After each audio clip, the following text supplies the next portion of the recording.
దేవత ఎవరు? భగవాన్ దేవకీసుత. దేవకీసుతుడు ఎవరైనా? శ్రీకృష్ణ పరమాత్మ. ఆయనే ఈ విష్ణు సహస్రనామాలకి దేవత. అది దేవత. ఆయన అక్కడే ఉన్నాడండి. చిత్రం. ఇది చెప్తున్నంతసేపు ఆయన లేకుండా చెప్పలే. అంటే ఋషి అక్కడే ఉన్నాడు, దేవత అక్కడే ఉన్నాడు. ఎవరు దేవత? ప్రధాన దేవత దేవో భగవాన్ దేవకీసుత. అయిపోయింది. మూడు తెలిస్తే చాలు. ప్రధానంగా కృష్ణుడే దేవత. ఎవరికి? భీష్ముడి వారికి. భీష్ముడి వారికి తెలుసు ఇందులో చెప్పబడ్డ పరతత్వం అంతా కలిసి రూపం ధరించి మన కోసం అవతరించి ఇక్కడ నిలబడ్డాడయ్యా కృష్ణుడు. ఆయన కనుక ఆయనే దేవుడు. ఎందుకంటే వీటన్నిటికీ లక్ష్యం, గమ్యం ఆయన. కానీ కృష్ణ పరమాత్మ. ఇక్కడ భీష్ముడు కృష్ణుడు అంత పిచ్చో, ఈ భాష్యం రచించిన శంకరాచార్యకి కృష్ణుడంటే అంత పిచ్చి. ఈయన విష్ణు భక్తుడే కానీ కృష్ణ రూపంగానే విష్ణువుని ఎక్కువ చూస్తాడు. అందుకే నేను ధ్యాన శ్లోకం గుర్తుందా?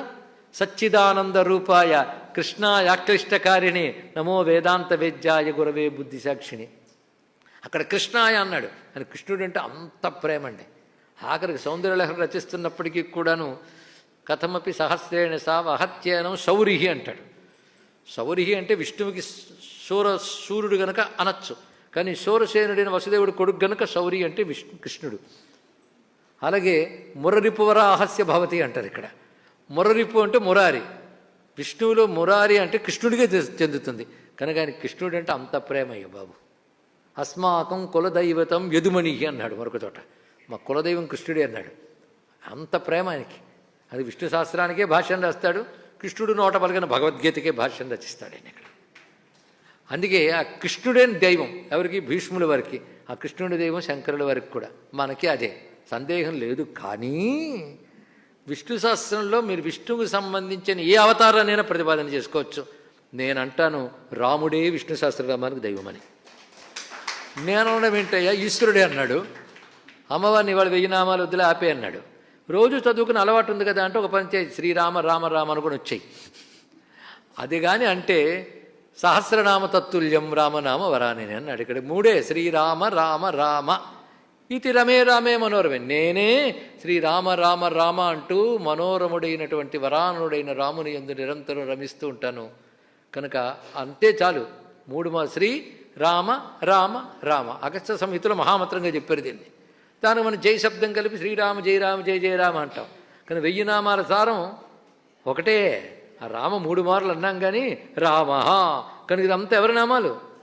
మనకు ఓపిక ఉండాలి. కానీ విష్ణు శాస్త్రం దగ్గర పెట్టుకుని ప్రతి నామానికి అర్థం తీస్తే రామాయణం వచ్చేస్తున్నారు మొత్తం. అదే విష్ణు శాస్త్రం దగ్గర పెట్టుకుని ప్రతి నామాన్ని అర్థ విచారణ చేస్తే భాగవతం తయారవుతుంది ఇక్కడ.